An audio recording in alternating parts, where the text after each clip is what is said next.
fazer aqueles.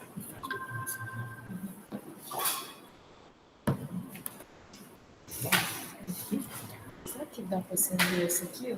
Para dar uma clareada aqui?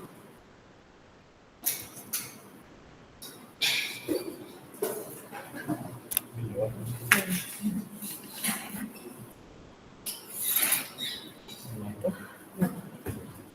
Bom, boa tarde a todos, gente. Sejam muito bem-vindos.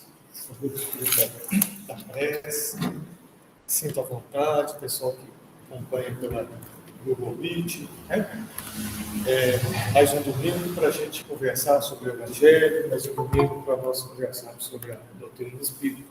Então, quem quiser perguntar, pergunta pela internet aí, a Gabi fala, daqui a gente já está habituado, né? Nós vamos conversando aí, tá bem? Bom, a gente sempre segue a sequência, né? Nós começamos na semana passada o estudo das cartas de Paulo, né? Começamos pela sequência que elas estão na Bíblia, então, inicialmente pela carta aos Romanos, que não é a sequência em que elas foram escritas, né? Mas a gente seguiu da Bíblia, nós estamos no comecinho, capítulo 1, da carta aos Romanos. Depois a gente vai para o céu e o inferno e finalizamos com o livro dos Espíritos, tá bem? Então, vou pedir para a Adilson aí, a Adilson faz a prece e já faz o comentário hoje da carta de Paulo, que é dele. Faz aqui. Sou eu.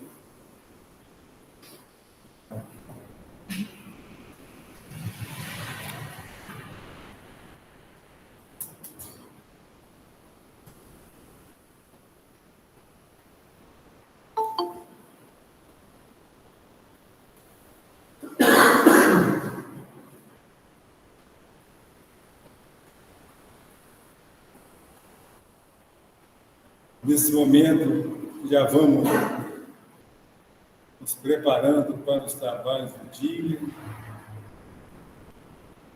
Aqui cumprimentamos a todos com os votos de paz de Jesus no coração de todos e de muita alegria nesse momento.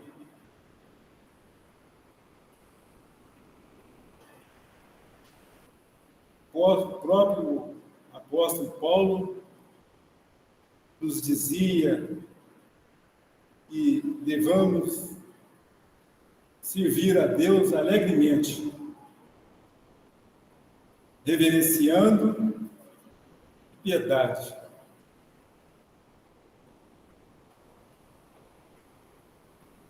Emmanuel conclui para todos nós: alegremente deve ser todos os trabalhos do Cristo. Todos os trabalhos na casa devem ser com alegria.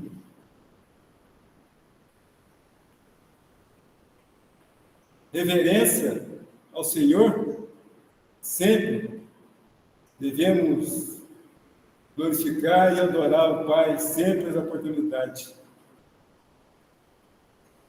E piedade. Piedade para todos aqueles irmãos que estão à nossa volta, os irmãos de caminhada, aqueles que também estão na nossa retaguarda. Piedade para com todos esses irmãos. Estão pedindo ao Mestre Jesus que nos abençoe os trabalhos do dia, que segue os trabalhos sendo abençoado. Toda a equipe espiritual aqui em seu nome, Senhor. O mentor da casa, irmão Dimas, e toda a equipe espiritual que fizeram esse trabalho. Que possamos ter fim de tarde, uma noite, início de noite bastante aproveitosos para todos nós. E que Jesus esteja nos nossos corações e nós também possamos estar com Ele hoje e sempre.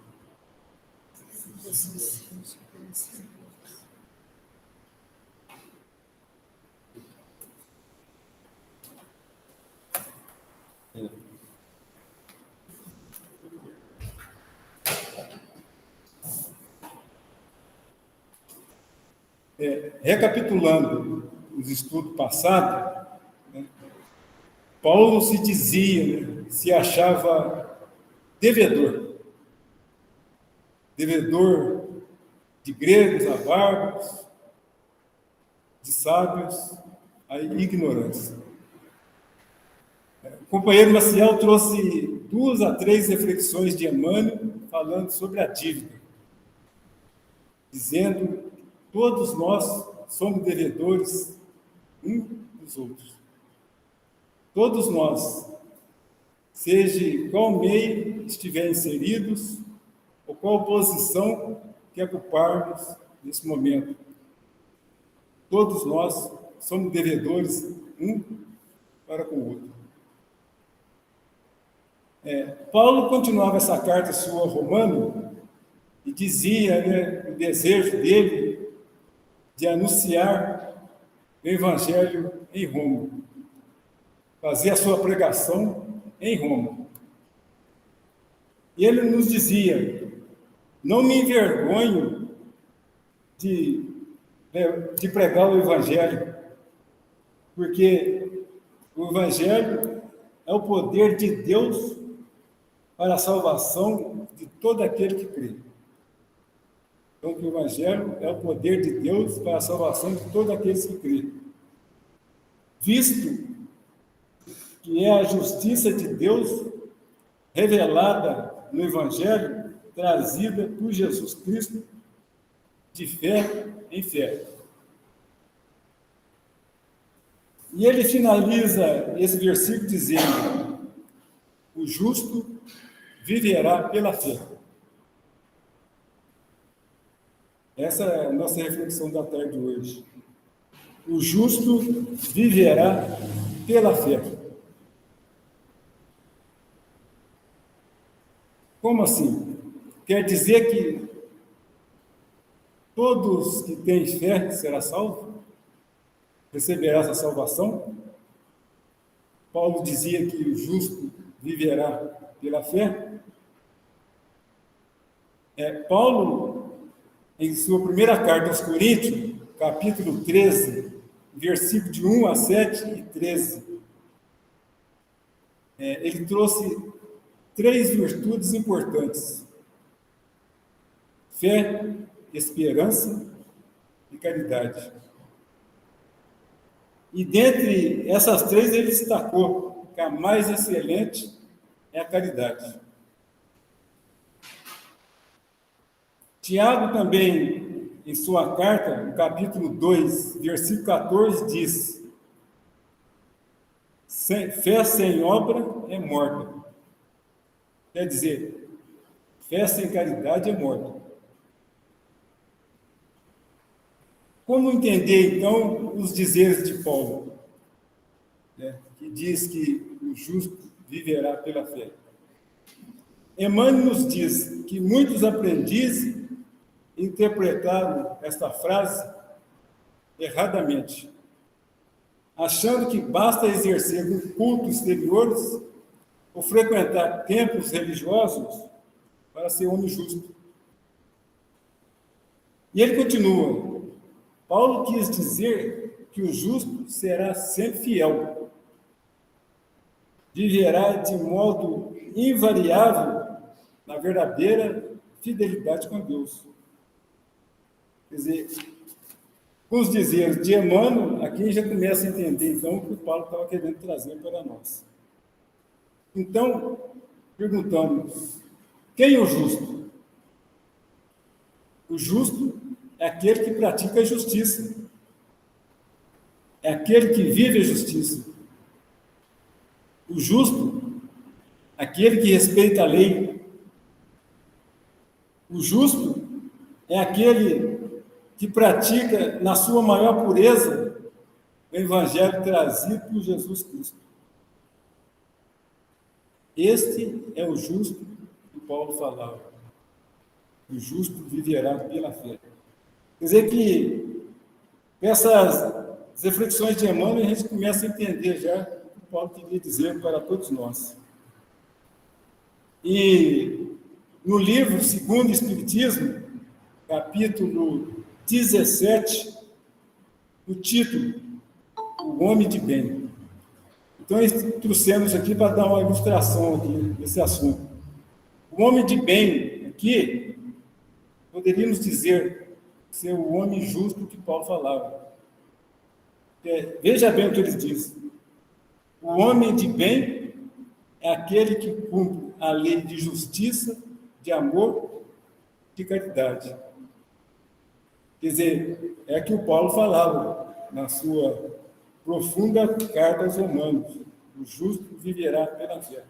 Então, assemelha muito com o que está escrito o homem de bem, que ele cumpre a lei de justiça, de amor e de caridade. Assim, dá para entender muito bem o que Paulo trouxe para nós, dizendo que o justo viverá pela fé.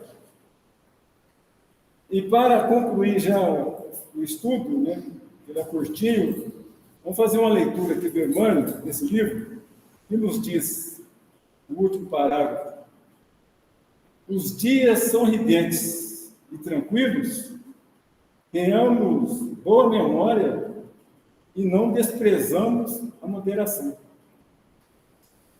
Se são escuros e tristes, confiemos em Deus, em cuja permissão a tempestade não desabaria. Veio o abandono do mundo, o Pai jamais nos abandona. Eles chegaram às enfermidades, os desenganos, a ingratidão e a morte. Eles são os bons amigos, diz Emmanuel, por trazer até nós a oportunidade de sermos justos e vivermos pela fé, como diz Paulo, segundo a disposição sagrada do cristianismo. Então, com essa colocação de Emmanuel, acabamos entendendo, né, à luz da doutrina espírita, o que Paulo trazia para nós, dizendo que o justo viveria pela fé. E assim nós encerramos a reflexão do dia. Que a paz de Jesus esteja presente no coração de todos nós.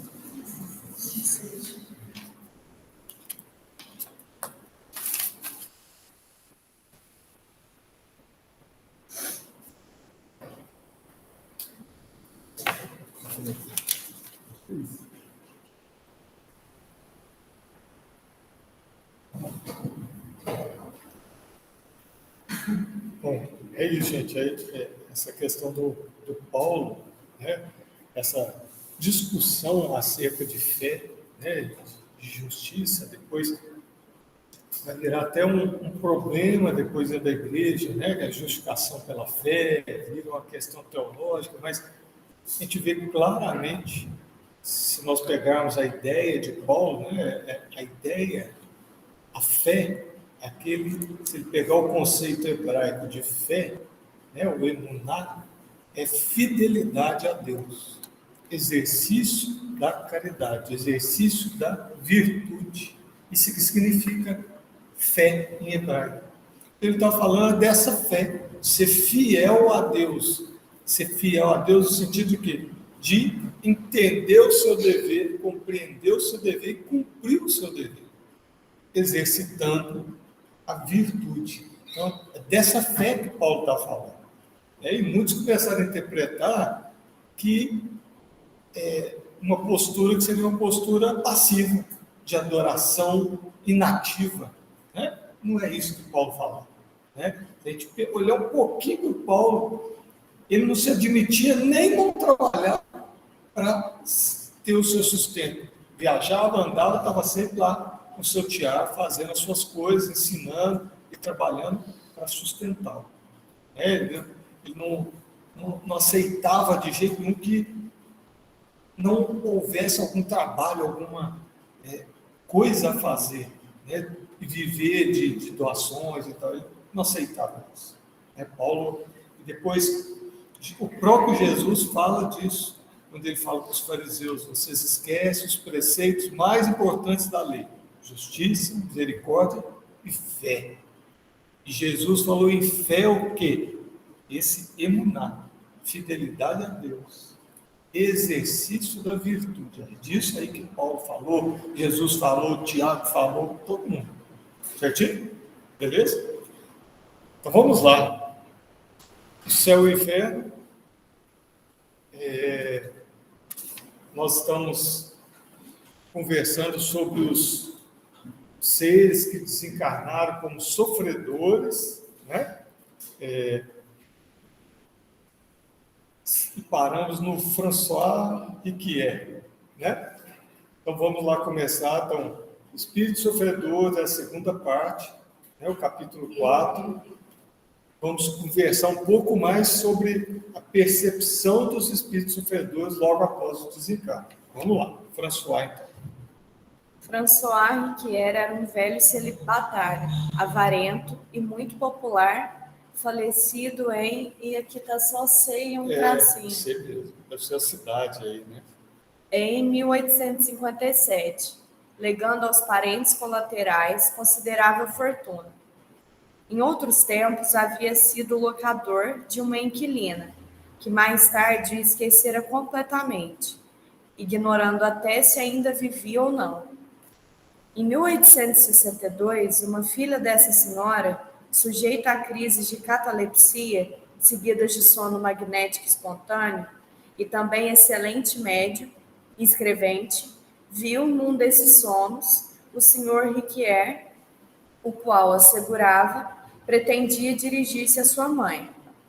Alguns dias mais tarde, uma vez que manifestara espontaneamente confirmando aquela intenção, mantiveram com ele a seguinte comunicação. Vamos lá, se a gente olhar bem aqui, tem 5 anos que o moço aqui, né, desencarnou. Então, 5 anos já, hein, depois de desencarnado. Vamos lá, para a gente ver a condição mental desse moço aqui, desse senhor, né, na verdade, já é mais velho. Vamos lá. Que pretendeis de nós? Meu dinheiro, do qual os miseráveis se apossaram, a fim de o repartirem. Venderam minhas fazendas, minhas casas, tudo, para se locupletarem. Locupletar é enriquecer, tá? Então, venderam tudo que ele tinha para eles mesmos se enriquecer. Dilapidaram meus bens como se não mais me pertencessem. Que me seja feita justiça, já que a mim não me ouvem e não quero presenciar tais infâmias. Dizem que eu era usuário e guardam meu dinheiro. Por que não restituem o que me pertence? Porventura acharam que foi mal ganho? Olha lá, 5 anos depois de morrer, a turma já estava gastando dinheiro, casa, fazenda, tudo dele, já tinha dividido. E ele devia estar vivendo no meio dessa turma, xingando um, xingando o outro, tentando, né, reaver os seus bens. 5 anos depois. Né? Então, às vezes a gente vê aqui alguns dias, às vezes a gente fala dias, meses, semanas, anos, décadas. Se a gente bobear séculos atrás dessas coisas. No caso aí, eu penso que ele não teve muita percepção de ele. Um pouquinho para frente nós vamos entender que ele realmente estava confuso na ideia se ele desencarnou ou não, como é que estava, mas a gente vai ver que ele não sabia. Um pouquinho para frente aqui, vamos. Mas estáis morto, meu caro senhor, e não tendes necessidade alguma de dinheiro. Pedi a Deus para vos conceder uma nova existência de pobreza, a fim de expiardes a usura desta última. Não, eu não poderei viver na pobreza. Preciso do meu dinheiro, sem o qual não posso viver. Além disso, não preciso de outra existência, já que estou vivo atualmente. Então, ele está se achando vivo mesmo. Está vivendo igual se tivesse o corpo físico, já não tinha mais. Né? A gente vai ver que ele mantém esse diálogo, ele não, até no final ele mantém essa mesma história. Vamos lá. Foi-lhe feita a seguinte pergunta no intuito de chamá-lo à realidade. Sofreis? Sim, sofro torturas piores que a mais cruel enfermidade, pois é a minha alma quem as padece. Tenho sempre presente na mente a iniquidade de uma vida que foi para muitos motivo de escândalo. Sei perfeitamente que sou um miserável indigno de piedade, mas o meu sofrimento é tão grande que é preciso que me auxiliem a sair dessa situação deplorável. É interessante que ele fala, né? Nessa fala, dá a entender que ele agora entendeu que já estava desencarnado, né? E aí ele fala da iniquidade. Ele sabe que ele viveu iniquidade, viveu uma vida contrária à moral, uma vida que não tem um segmento moral ou religioso nesse sentido aqui. Ele sabe que ele viveu mal, né? Que foi duro, né? Com a turma, que só fez riqueza, não fez nada de bom com isso. Aqui já dá a entender que ele sabia, na anterior não. Mas pela resposta dele, que parece que já tem alguma percepção, que a dor é na alma, que o problema dele é que ele viveu mal mesmo, que parece que já tem um certo grau de conhecimento, de entendimento. Vamos. Oraremos por vós. Obrigado. Orai para que eu esqueça os meus bens terrenos, sem o que não poderia arrepender-me jamais. Adeus e obrigado. E aí ele assina aqui com o endereço dele. O endereço dele. Então, olha o quê? Essa resposta também fala, aparentemente, que ele entendeu que ele estava, que eu esqueço meus bens terrenos. Mas depois, a gente vê que ele assina dando o endereço. Então, é aquela dualidade, a confusão que a gente já viu em outros espíritos, né? De não está muito a consciência e as ideias, a lucidez, né? A mente ainda está muito conturbada, ainda nessa mudança do mundo físico para o mundo espiritual. A gente vê isso nele também. E aí a gente tem uma explicação do Kardec agora. Agora não é o espírito falando, não. Agora é Kardec. É bastante curioso ver se esse espírito indicar seu endereço como se ainda estivesse vivo. A senhora, que o ignorava, apressou-se em verificá-lo e ficou muito surpresa por ver que era justamente a última casa que Riquier habitava. Assim, passados 5 anos, ele não se considerava morto, experimentando ainda a ansiedade, bem cruel para um avarento, de ver os bens partilhados pelos herdeiros. A evocação, sem dúvida, provocada por algum espírito bom, teve por fim fazer-lhe compreender o seu estado e predispô-lo ao arrependimento. Interessante, parece que ele está vivendo lá na casa dele ainda, né? Dá o endereço de lá. Está lá. Ainda vivendo com essas ideias confusas, né? Talvez essa conversa mediúnica aqui comece a facilitar a possibilidade dele permitir, né? A possibilidade dele sair dessa condição mental. Né? Vamos lá. Vamos para a Clélia aqui. Essa aqui, rapaz... Só um comentário dessa questão. Realmente é uma coisa que a gente fala muito atual, né? Principalmente com heranças. Geralmente as heranças trazem paixões, emoções, vícios, egoísmos e muitas coisas, conflitos de quem as deixa. Né? A gente vê isso em várias situações na vida do espírito. E me veio 2 na cabeça aqui agora. Uma foi quando o André Luiz encontra com o avô nas zonas de penumbra, né, sofrendo e raspando o chão, como se aquilo fosse as moedas dele, tentando pegar as moedas e as moedas esvaindo na mão dele, como uma lâmpada, era lâmpada, né? E aí, a partir daí, ele passou a ajudar o avô dele, que ele já não via desde criança, né? Ou seja, ele tinha lembrança do avô criança.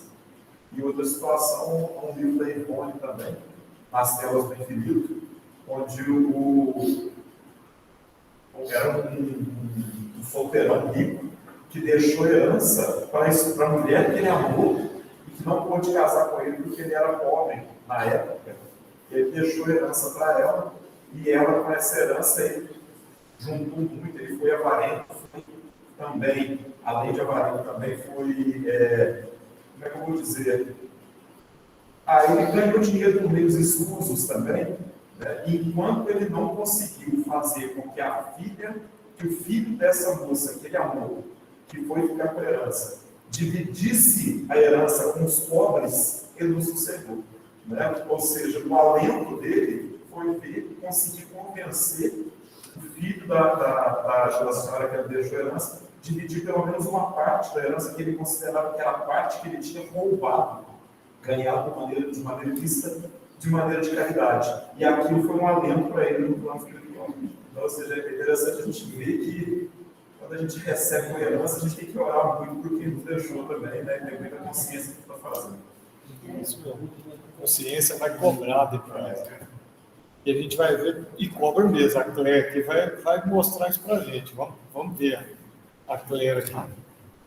O espírito que ditou as comunicações seguintes pertenceu a uma senhora que o médium conhecera na Terra, cujo caráter e conduta justificam plenamente os tormentos que lhe sobrevieram.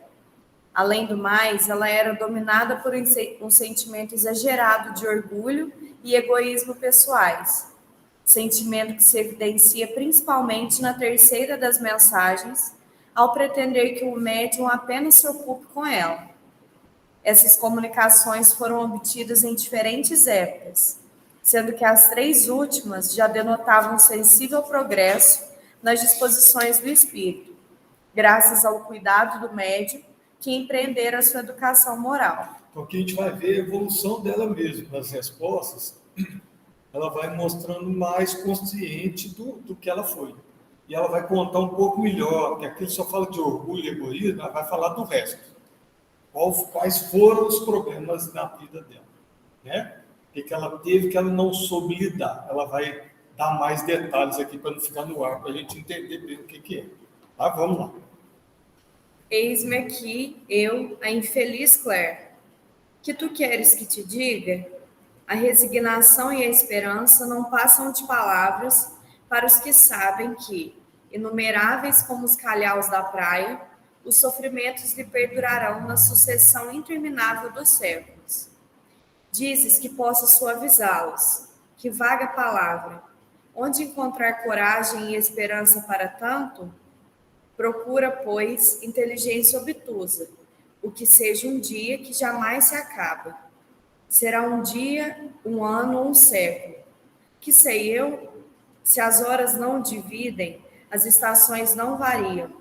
Eterno e lento como a água que brota do rochedo, este dia escravo, execrável, maldito, pesa sobre mim como avalanche de chumbo. Eu sofro. Em torno de mim apenas sombras silenciosas e indiferentes. Eu sofro. Aqui a gente vai chamar uns detalhes aqui. Ela sozinha, né? Ela fala só sombras silenciosas, então ela se vê sozinha, se vê num dia de sofrimento, nos dizeres dela, interminável, ela fala claramente que vai terminar, né? E a gente vê que essas são percepções dos espíritos mesmo, que desencarnam quando viveram muito para eles mesmos. O egoísta, né, teve uma vida muito centrada nele mesmo, quando desencarna, vai continuar muito centrado nele mesmo, sozinho. É isso que ela está nos ensinando. Então, se você voltou para você mesmo o tempo inteiro, só eu, muito provavelmente no mundo espiritual, você vai estar só você, como ela diz, um dia interminável de sofrimento, sombras perto, só sombras, ninguém tem o menor vontade de conversar, de fazer, nem persegui-la, você vê que eles não perseguiram, né? Ela não vai reclamar disso hora nenhuma, nem de perseguição, nem de obsessão no plano espiritual. Mas vamos lá, que ela vai continuar contando aí o que é. Contudo, sei que acima desta miséria reina o Deus Pai, para o qual tudo se encaminha. Quero pensar nele, quero implorar-lhe a misericórdia. Debato-me e me arrasto como um estopiado que rasteja ao longo do caminho. Não sei que poder me atrai para ti.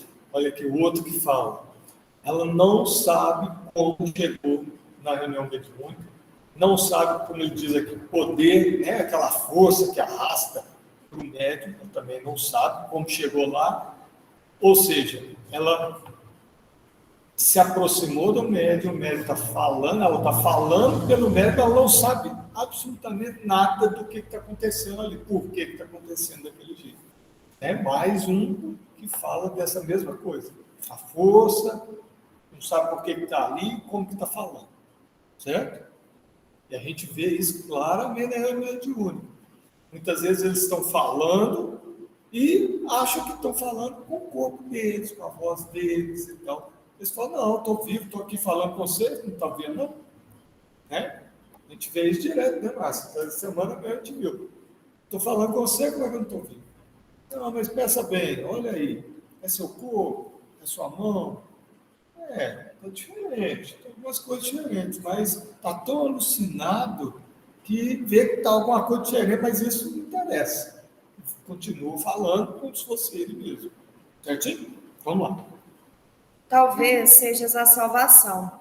Tu me deixes mais calma, mais reanimada, qual anciã enregelada que se aquecesse sob um raio de sol. Gélida, minha alma se reanima à tua aproximação. Olha o bem que faz o médium, e quando eu falo médium, é todos aqueles que estão na reunião mediúnica, aquela psicosfera da reunião mediúnica, faz muito bem para o espírito sofredor. Aquele ambiente acolhedor, onde todos querem bem, onde todos pensam com caridade, com compaixão por aqueles que sofrem, faz muito bem para eles, né? Por isso, às vezes, alguns chegam, não, vim aqui, gostei, achei bom, não estou aqui falando agora. Não sabe, mas foi atraído pela vibração mesmo, pela energia do ambiente. Certinho? Vamos lá. A minha desgraça aumenta dia a dia, à medida que se desenvolve em mim o conhecimento da eternidade. Ó miséria, malditas sejas as horas de egoísmo e de esquecimento, nas quais, esquecida de toda a caridade, de todo o afeto, eu só pensava no meu bem-estar. Malditos interesses humanos, inúteis preocupações materiais que me cegaram e perderam. Agora o remorso do tempo perdido. Aqui, ele fala a partir da questão 3. Mas olha aqui para você ver como ela já mudou o discurso. Já consciente do que fez, consciente que foi egoísta e orgulhosa, ela vai depois mostrar o que ela tinha, né? E já criticando, né, essa questão muito material da vida, muito ligada aos prazeres e tal. Ela começa a criticar isso. E que isso, essas distrações comuns para nós mesmos, foram muito intensas para ela. Ela não se deu conta, se perdeu nesses caminhos aí. Né? É isso que ela está nos dizendo. Mas vamos lá. Que te direi a ti que me ouves? Olha, vela constantemente, ama os outros mais que a ti mesma, não te retardes nos caminhos da ociosidade, nem engordes o corpo em detrimento da alma. Você vê como a consciência muda, se a consciência muda, a percepção dela muda, se a percepção dela muda, ela começa a ter arrependimento. E é o primeiro caminho para depois tentar espiar e reparar. Né? Você vê que o caminho é o mesmo. Clareia a consciência, lucidez, arrependimento, expiação, reparação. Né? Todos nós temos, a regrinha é essa. Agora, a criatividade nossa nesse caminho é enorme. Né? Cada um tem a sua percepção. Né? Vamos lá. Vela conforme pregava o Senhor a seus discípulos. Não me agradeças estes conselhos, porque se o meu espírito os concebe, o coração nunca os ouviu. Qual cão escorraçado, rastejando de medo, assim me humilho sem conhecer ainda o voluntário amor. A sua divina aurora tarda muito a despontar. Ora por minha alma ressequida e tão miserável. Olha aqui para você ver. Até cita um trocadilho, ela usa uma ideia de Jesus, quando Jesus diz para os fariseus: povo me honra com os lábios, mas seu coração está longe de mim. Né? Ela usa um dedo disso para falar, o espírito ouvia, mas o coração dela, quer dizer, o coração nunca ouvia, o espírito concebia, entendia, mas ela não dava conta de fazer. Né? Vamos lá. Aí, a partir daqui, a percepção de que ela começou a melhorar, mas a gente vê nessa pergunta, ela já tem arrependimento, já consegue entender melhor a sua situação. Né? Vamos lá. Já que me esqueceste, venho até aqui te procurar. Aí ela está xingando o médium. Você esqueceu de mim. Então eu vim aqui de novo, mas olha o que ela queria. Olha pra você ver, provavelmente o médium não esqueceu, mas dentro aí da personalidade orgulhosa, egoísta, ela vem com o conceito dela. Como que é difícil a gente largar isso. Olha aí para você ver o que ela vai fazer. Acreditas que preces isoladas e a simples pronúncia do meu nome bastarão ao apaziguamento das minhas penas? Provavelmente a médium estava orando por ela e tal, mas não da intensidade e da maneira que ela queria. Ela vai xingando para frente. Não, 100 vezes não. Errante, sem repouso, sem asilo, sem esperança, eu urro de dor, sentindo o aguilhão eterno do castigo a enterrar-me na alma revoltada. Dou risada quando ouço os vossos lamentos, assim como vos vejo abatidos. Olha aí, ela não está nem para o outro. Ela está preocupada com ela. Você não está me dando atenção, eu estou afim de vocês quando vocês estão abatidos aí, eu não estou nem para vocês. A coisa do egoísmo, olha como está aferrada nela ainda. Vamos lá. Que são as vossas pálidas misérias, as vossas lágrimas, os vossos tormentos que o sono interrompe? Será que eu durmo aqui? Quero, ouviste?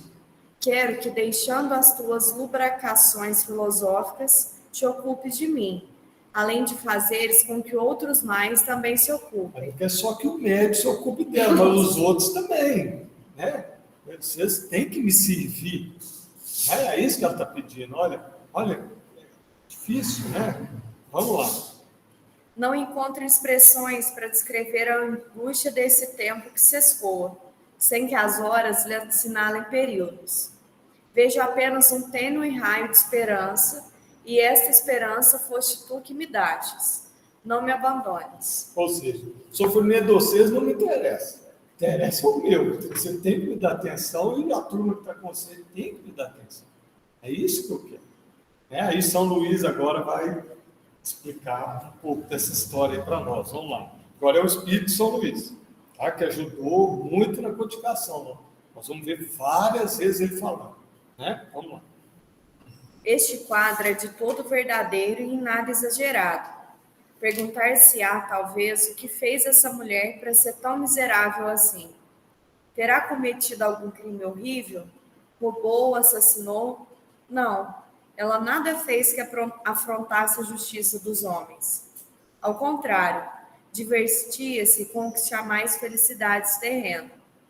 Beleza, fortuna, prazeres, adulações, tudo lhe sorria, nada lhe faltava, a ponto de dizerem os que as viam: que mulher feliz, e lhe invejavam a sorte. Ok, beleza, fortuna, adulações, provavelmente alta sociedade, muitas festas, muitas coisas, né?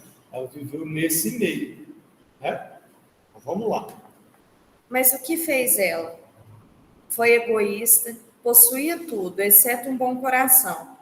Não violou a lei dos homens, mas a de Deus, visto como esqueceu a primeira das virtudes, a caridade. Não tendo amado senão a si mesmo, agora não encontra ninguém que a ame. Você vê a solidão, até no plano espiritual, ela sozinha, né? Via sombras e tal, mas nem gente para atormentar ela tinha. Né? Isso chamou muita atenção, assim, quer dizer, os outros sentindo nos lugares, gente perseguia, gente sofria, ouvia gritos, ouvia ruídos e tal. Ela não. Sozinha, abandonada no espaço. Vamos lá. Nada deu, de modo que nada lhe dão. Está isolada, abandonada, perdida no espaço, onde ninguém pensa nela, nem dela se ocupa. É isso que constitui o seu tormento. Tendo apenas procurado os gozos mundanos, que hoje não mais existem, o vácuo se fez em torno dela, e como vê apenas o nada, este lhe parece eterno. Você vê, se a gente voltar na primeira fase, onde Georges fala para a gente, no primeiro espírito, fala o castigo. Olha o que Georges fala para a gente lá. A página 340 aqui no meu livro, é o primeiro que fala nesse capítulo dos sofredores. Ele fala: o insulamento e a inércia são intoleráveis ao espírito mau.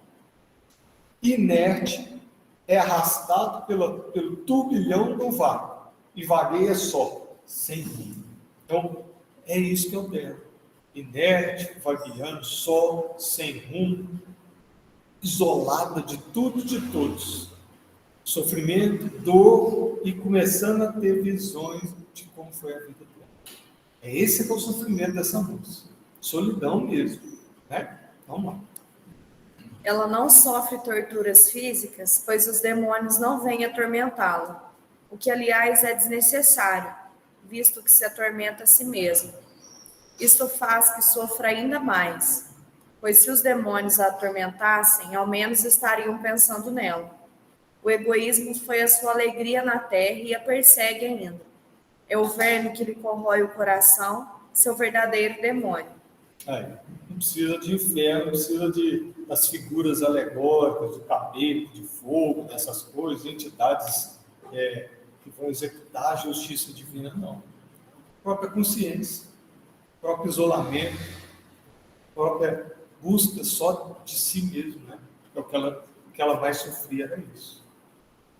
Agora vamos lá, agora ela já fala bem melhor. Um tempo depois ela já vem falando. Vamos lá.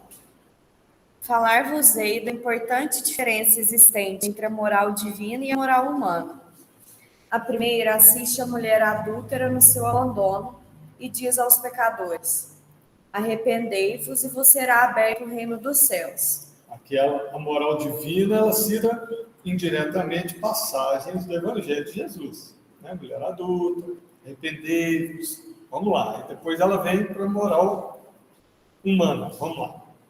Finalmente, a moral divina aceita todo arrependimento, todas as faltas confessadas, ao passo que a moral humana rejeita aquele o arrependimento e sorri para os pecados ocultos. E sorri aos pecados ocultos, que diz são em partes perdoados. A uma cabe a graça do perdão e a outra a hipocrisia. Na moral divina cabe a graça do perdão, da compaixão, da piedade. Na moral humana cabe o fingimento, né? A hipocrisia, né?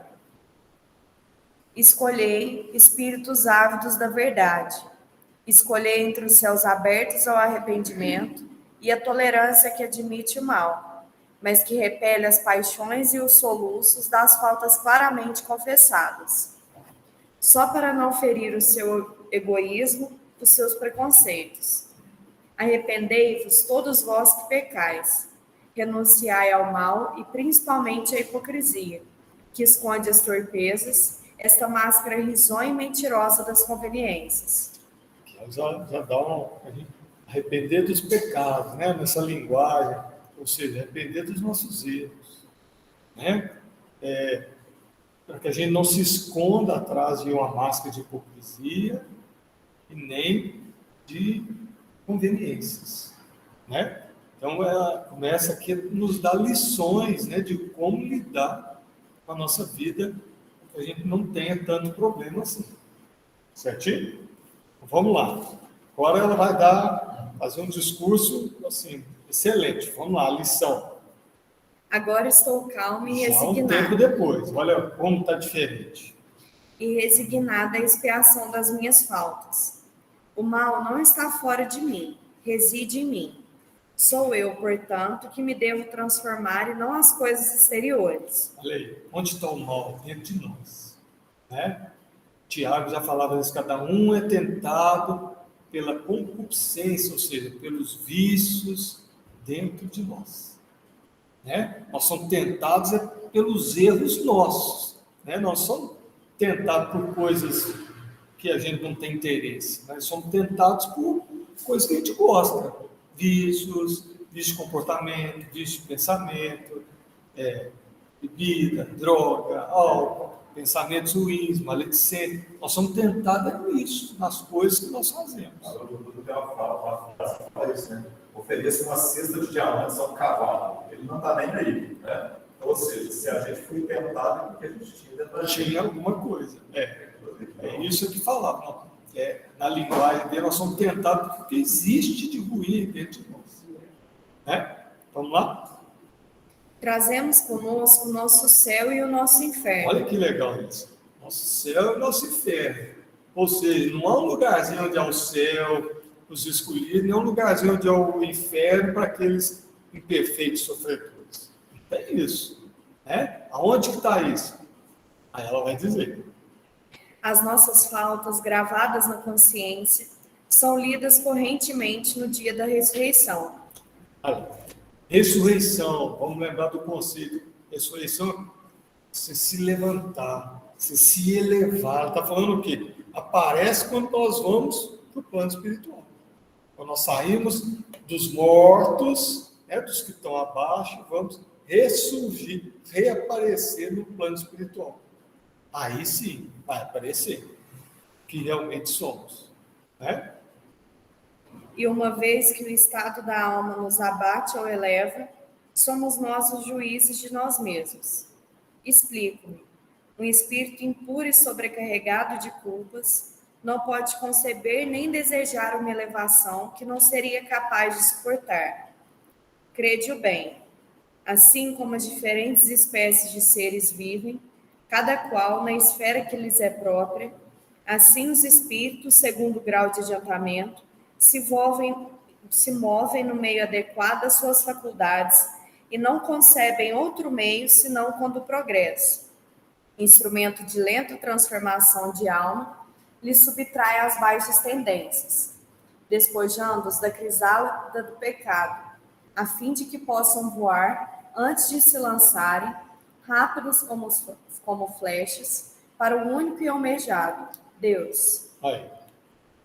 Cada um se coloca no lugarzinho que ele merece. Não adianta a gente querer ir para um lugar que a gente não tem condição de ir. É isso que ela está dizendo. Né? A tal da força vai nos levar para lá, ou para cá, para aqui, ou para lá. Essa força vai nos atrair, nos colocar no lugar que é pertinente ao nosso grau de elevação. É isso que ela está falando. Né? E está corretíssimo o que ela está falando. Olha a lucidez dela agora para falar desses posicionamentos, porque justamente está explicando por que ela foi parar sozinha, isolada, no vácuo, sofrendo. Ela não achou o caminho de lá. Para que ela foi lá? A consciência dela, essa força vibracional a arrastou para esse ambiente consciencial dela. Né? Vamos lá. Rastejo ainda, mas não odeio mais e já concebo a inefável felicidade do amor divino. Orai, pois, sempre por mim, que espere e aguardo. Agora, diferente. A gente não está exigindo que eles olhem por ela, que fiquem por conta dela. Eu espero e aguardo. Né? Aqui já um tom aí de que eu não sou o ser mais importante, né? Eu não sou a última bolachinha do pacote, né? Todo mundo tem que olhar para mim. Né? Legal a moça aqui. Acho que a gente pode vamos passar por outro. Beleza. Então a gente volta aqui na Claire falando da família. Né? Beleza. Então vamos lá. No Livro dos Espíritos, nós estamos na questão 667. Né? Nós, ainda dentro da primeira lei moral, que é a lei da adoração. Agora Kardec vai conversar um pouco sobre o politeísmo, né?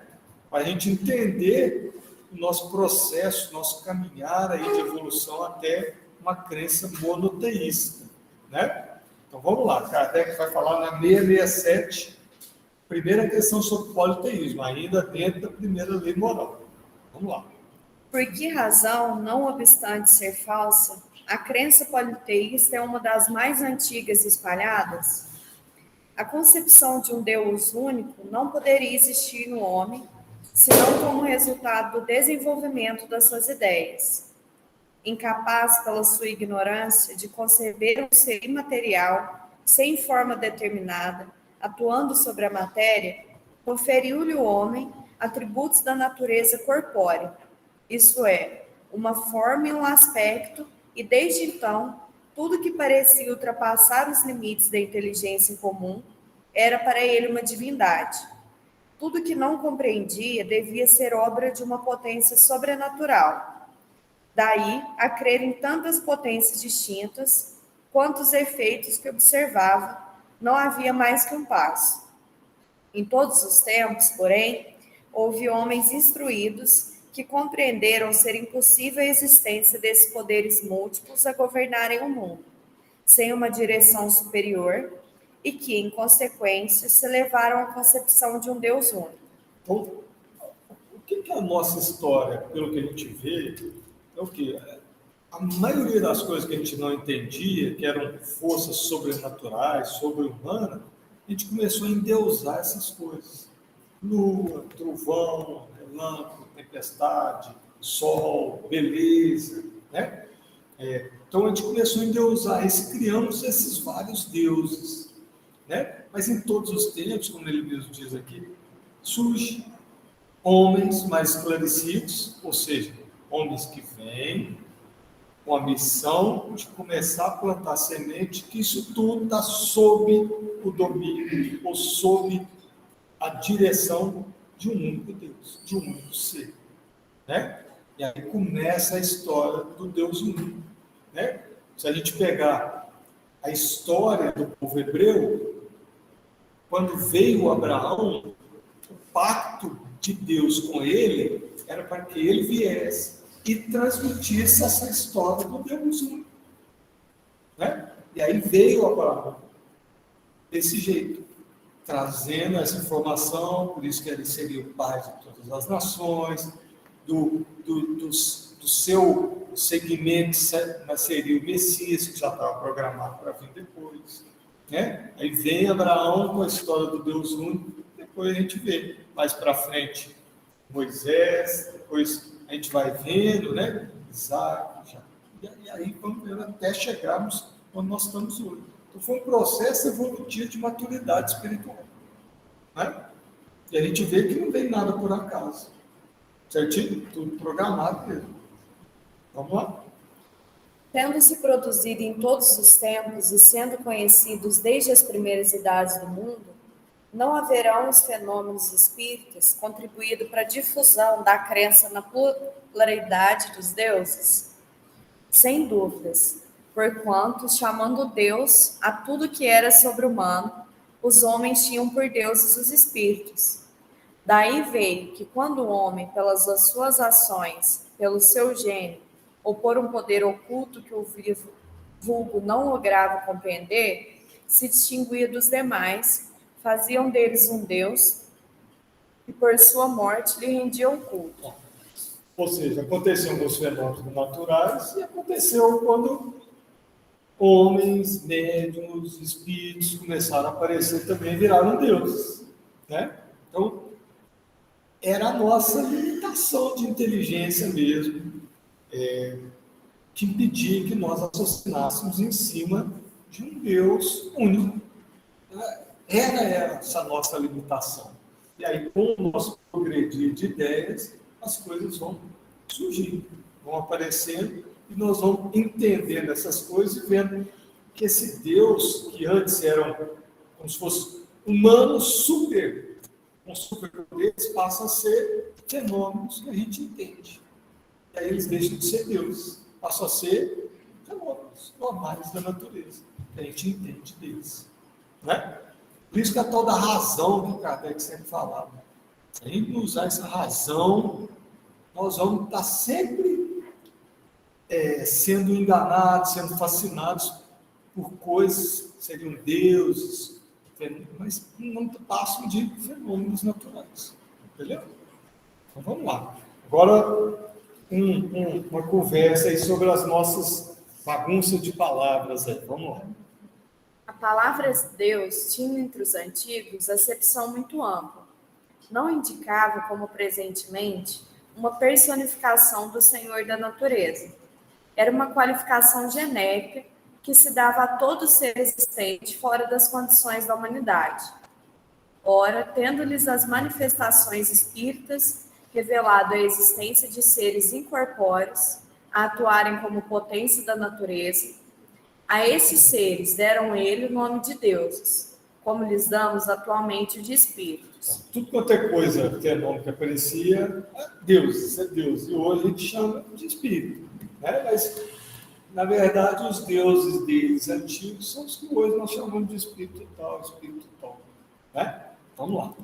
Pura questão de palavras, com a única diferença de que, na ignorância em que se achava, mantida intencionalmente pelos que nisso tinham interesse, eles erigiram templos e altares muito lucrativos a tais deuses, ao passo que hoje os consideramos simples criaturas como nós, mais ou menos perfeitas e despidas de seus invólucros terrestres. Aí são os nossos interesses secundários, né? De ganhar dinheiro com esses deuses, né? Nós vimos isso de Paulo, quando Paulo e Barnabé foi na primeira viagem, que eles curaram um coxo, e que a turma começou a chamar Paulo de Hermes e Barnabé de Zeus. E começaram a levar um gado lá para fazer sacrifício, foi preciso Paulo xingar todo mundo, porque ele não era Deus, não tinha nada. E Paulo explica na passagem, quer dizer, Lucas escreve sobre Paulo, né, nos Atos dos Apóstolos, que Paulo viu que aquele homem tinha fé e que a fé dele ia fazê-lo andar. Então, Paulo, médium, viu o coxo, esse aí vai curar. E aí, falou, levanta, e o homem que era coxo, desde o nascimento, levantou. Mas para todo mundo que não entendeu aquilo, Paulo virou um Deus, Barnabé também outro Deus. Não é? Olha como não precisa ir tão longe assim. Nós estamos falando de 1.800 anos atrás. Né? Quando Paulo, 2.000 anos atrás, quando Paulo e Barnabé estiveram aí fazendo a sua primeira viagem. Né? E do lucrativo, nós vamos lá nos Atos dos Apóstolos de novo.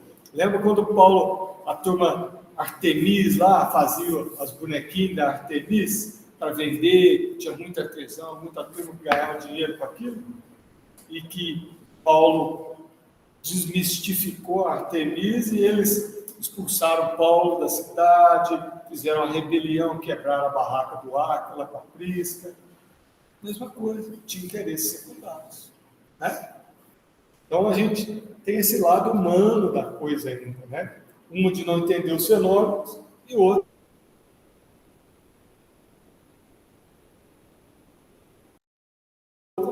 dos interesses secundários. Né?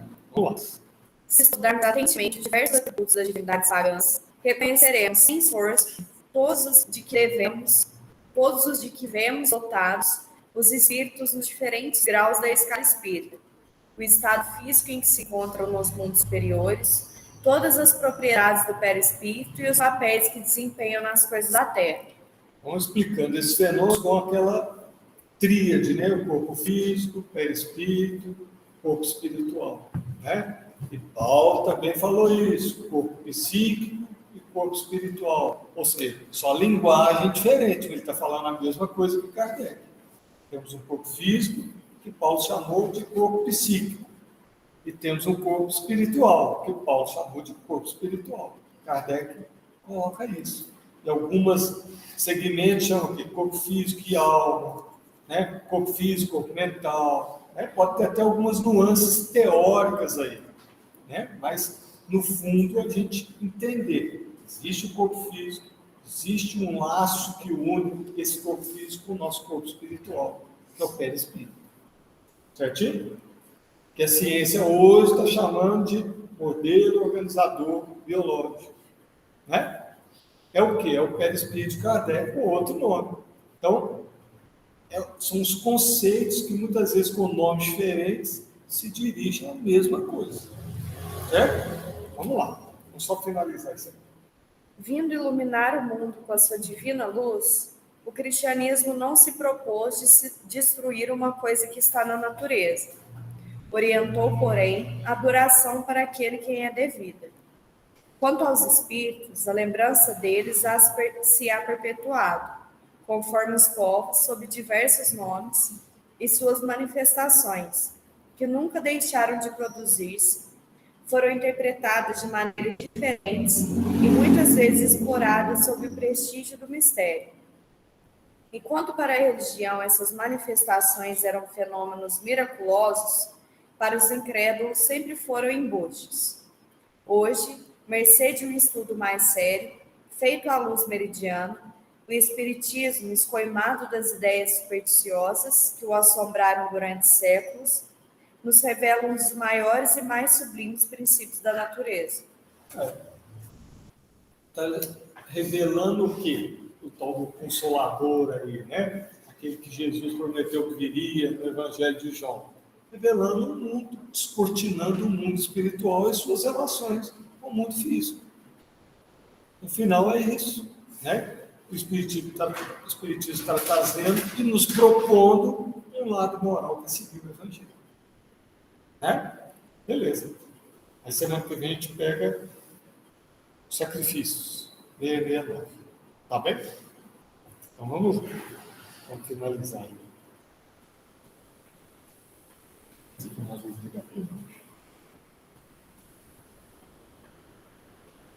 Jesus e espiritualidade amiga que hoje nos ampara nesta casa, nossos mentores, os mentores da casa, nós agradecemos por essa oportunidade de estudo e aprendizado. E nesse momento, abrimos os nossos corações para as demais atividades da casa, que elas sejam conduzidas com muito amor e muita luz, e que possamos aqui hoje ajudar o próximo, seja ele desencarnado ou encarnado, e que todos aqui possam se sentir acolhidos no amor de Deus. Que essas boas energias também se estendam aos hospitais, às casas dos nossos irmãos que não puderam estar presentes aqui hoje, e que saiamos fortalecidos e confiantes na nossa caminhada evolutiva. Que nessa próxima semana nós possamos aplicar o amor de Jesus, a caridade e o amparo ao próximo em tudo que formos fazer. Fique conosco, Jesus, e nos ampare hoje e sempre. Que assim seja, graças a Deus.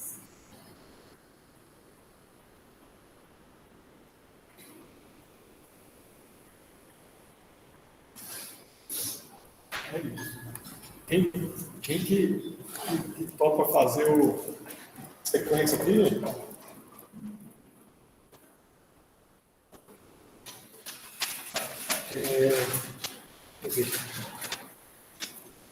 Na sequência aqui é o 1:20, Romanos 1:20. Sua realidade invisível, seu eterno poder e sua divindade.